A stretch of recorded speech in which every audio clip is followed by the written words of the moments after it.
नमस्कार, मैं धीरेंद्र और स्वागत है आपका मिरर मीडिया में। चलते हैं एक नज़र झारखंड में सुर्खियों की ओर।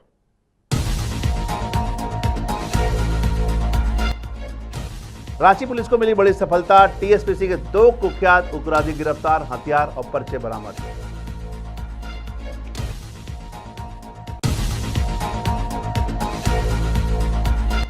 बोकारो में स्वास्थ्य विभाग में अनुशासनहीनता का बड़ा मामला आया सामने। सिविल सर्जन के आदेशों की भी खुली रूप से की गई अनदेखी।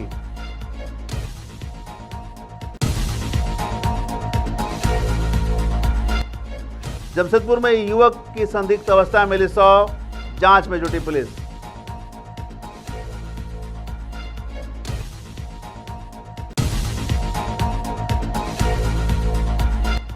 बोकारो में ग्रीष्मकालीन हॉकी कोचिंग कैंप का समापन, 50 से अधिक छात्रों ने लिया भाग।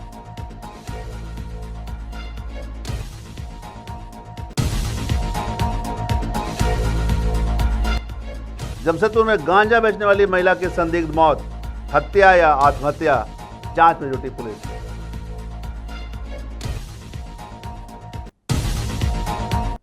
अब खबरें विस्तार से।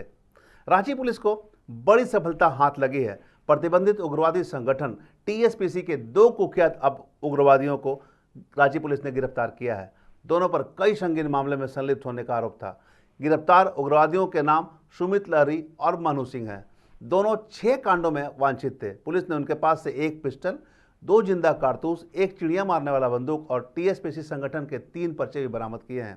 फिलहाल पुलिस दोनों से पूछताछ कर रही है और पूरे नेटवर्क की जांच की जा रही है। एक सप्ताह पहले टीएसपीसी का जो कमांडर था दिवाकर गंजू को गिरफ्तार किया था रांची पुलिस ने। उससे इंट्रोगेशन पर हम लोग को कुछ क्लू मिला था।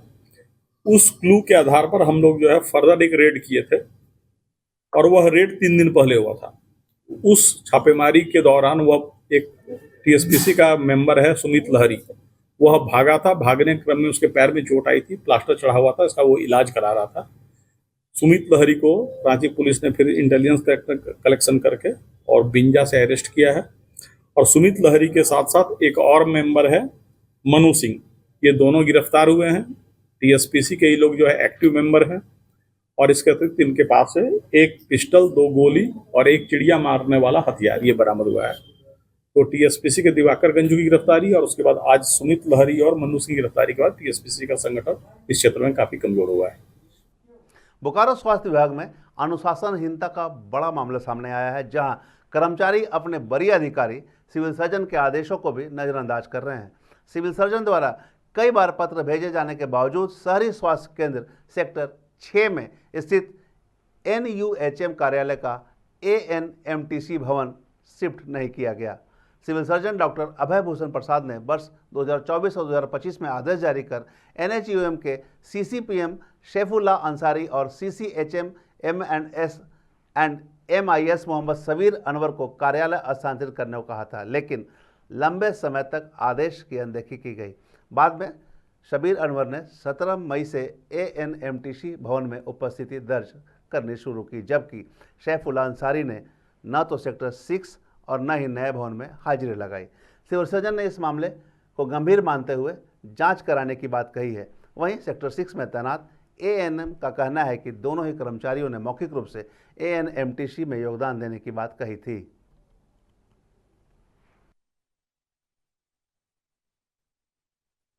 ANMTC में अभी ज्वाइन हुए सर। ज्वाइन कर लिए? यस। कब ज्वाइन किए? ज्वाइन कर लिए? यस। अभी क्यों आए थे यहाँ वो?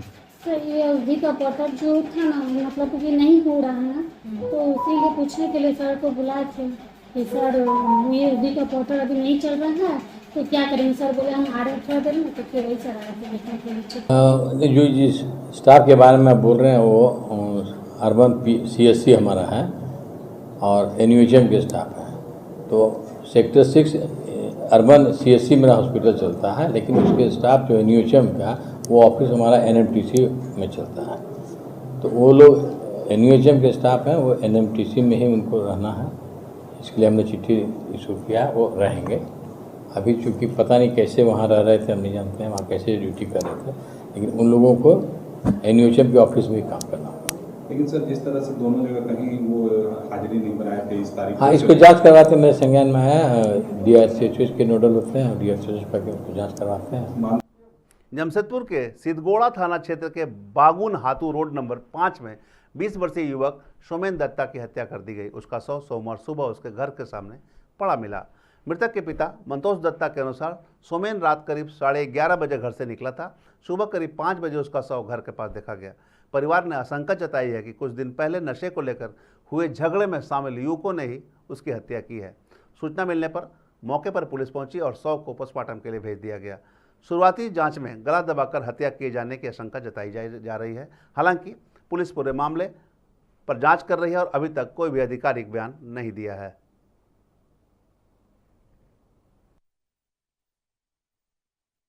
मिले कि सुबह 5 बजे 6 बजे 5 या 6 बजे उसका कोई मार के फेंक दिया उससे कहाँ पर पड़ी? गली में, कौन सा गली में? रोड में 6 के सामने। अच्छा, क्यों, कौन मारा होगा, क्या नहीं लगता है पता आपको? कौन मारा, लेकिन जो कुछ दिन पहले हुआ था, क्या हुआ था? झगड़ा हुआ था वो लोगों के साथ, दोस्ती एरिया के साथ, वो लोग के साथ हुआ। किसके साथ झगड़ा हुआ था? नहीं पता कौन कौन दोस्ती एरिया। अच्छा, तो घर से कितने बजे निकला था? घर से निकला होगा 11 साढ़े 11 12 बजे। कहाँ निकला था, क्या बोल के निकला था? बिना बोल के निकला था। बिना बोल के। बोकारो के चास स्थित Ramrudra CM school of excellence में हॉकी बोकारो और स्कूल प्रशासन के संयुक्त तत्वाधान में आयोजित ग्रीष्मकालीन हॉकी कोचिंग का समापन हुआ। 23 मई से शुरू हुए इस कैंप में 50 से अधिक छात्रों ने भाग लिया। समापन समारोह में छात्रों को प्रमाण पत्र दिए गए। इस अवसर पर स्कूल के प्राचार्य डॉक्टर हरे कृष्ण, हॉकी बोकारो के सचिव संतोष कुमार, कैंप समन्वयक डॉक्टर रविभूषण और कोच मनोज कुमार महतो सहित कई लोग मौजूद रहे। प्राचार्य डॉक्टर हरे कृष्ण ने कहा कि ऐसे कैंप बच्चों में अनुशासन और टीम भावना विकसित करती है। सचिव संतोष कुमार ने कहा कि हमारा प्रयास अधिक से अधिक बच्चों को हॉकी से जोड़ना। कोच महतो ने भी बच्चों को सीखने की ललक की सराहना की और कहा कि भविष्य में इनमें से कई खिलाड़ी राष्ट्रीय स्तर पर दिख सकते हैं।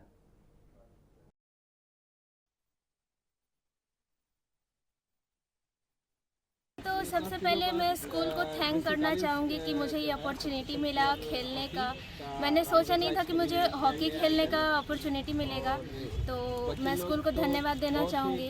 और दूसरी बात, आजकल लड़कियां लोग जो है फ़ोन में काफ़ी रहती है, उन लोग को घर से बाहर जल्दी पेरेंट्स नहीं भेजते हैं खेलने के लिए। पर अभी जैसे मुझे मौका मिल रहा है तो मैं चाहती हूँ कि मैं देश का नाम रोशन करूँ और मैं आगे बढ़ती रहूँ, और मैं चाहती हूँ कि मुझे अच्छी तरह से हॉकी खेल। राष्ट्रीय खेल है हॉकी।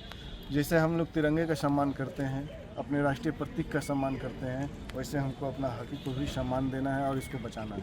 हमारा जो रॉ मटेरियल है हमारा स्कूल से ही निकलेगा, क्योंकि हम ये समर कैंप हम ट्रेनिंग हॉस्टल में भी शुरू कर सकते थे, लेकिन एक माहौल देने के लिए कि स्कूल में बच्चे हैं और सर का, खास करके रवि सर का, जो हमारे यहाँ शारीरिक शिक्षक भी हैं, NCC भी देखते हैं और काफ़ी अच्छे हैं, जानकारी में भी, व्यवहार में भी, कार्यकुशल में भी, कार्यकुशलता जैसा है। और सर का जो है हम लोग अपेक्षा रखते हैं और हम लोग सारे बच्चे और हमारे जो टीम है कि एक सेशन शाम को ये अगर हम अपने यहाँ अलाउ कर दें तो हमारे यहाँ मनोज सर हैं जो अच्छा ट्रेनिंग देते हैं और बगल में हैं, अवेलेबल हैं। उसके बाद हम लोग भी हैं।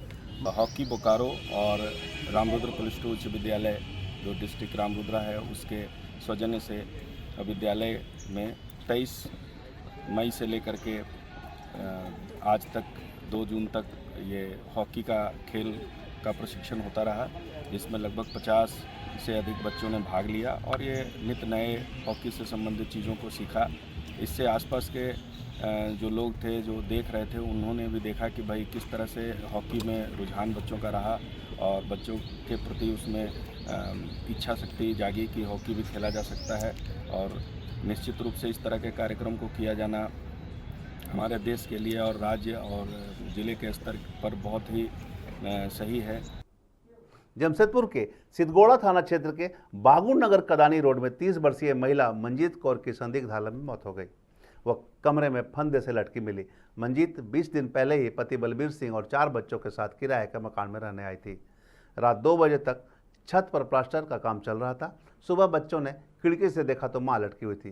पहले वह बागुन हाथू में रहती थी, जहां गांजा बेचने के कारण लोगों का विरोध झेलना पड़ा था।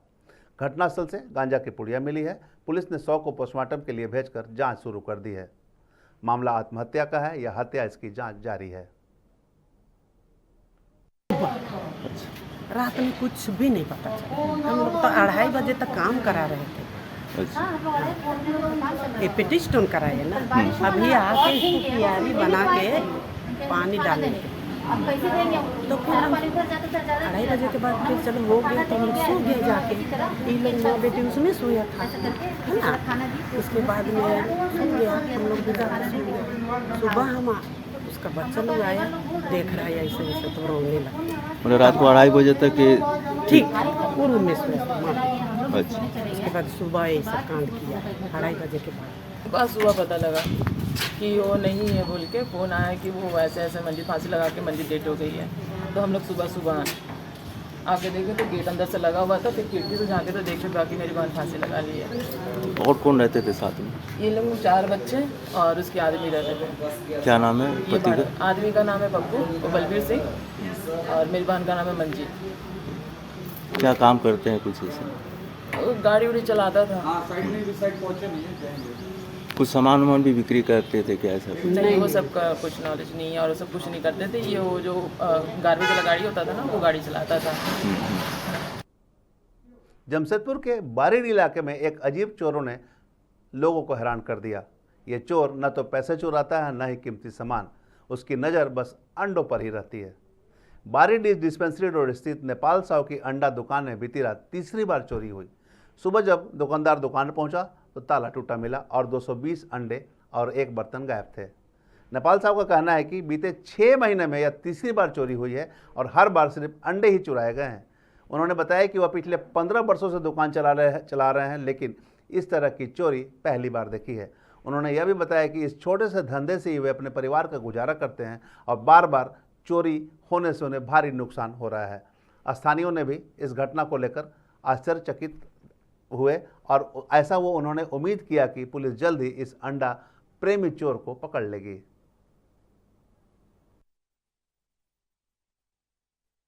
अंडा दुकान में चोरी हो गया है। 2 पेटी अंडा चोरी हो गया है, जिसमें हमारे 23 साल 2025 को 6 महीने के अंदर 3 बार अंडा चोरी हुआ है। दुकान में 3 बार चोरी हुआ है, 3 बार खाली अंडा और डेक्ची चोरी हुआ है। और कुछ नहीं ले जाता?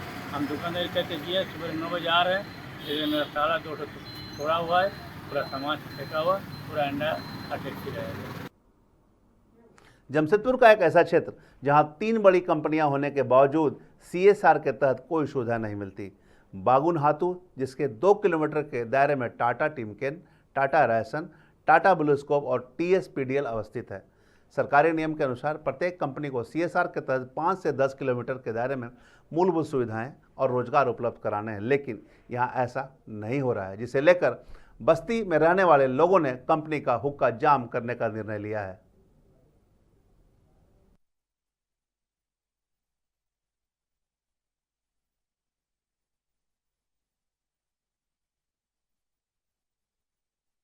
मीटिंग या बैठक जो रखा गया, पूरे बस्ती को लेकर रखा गया।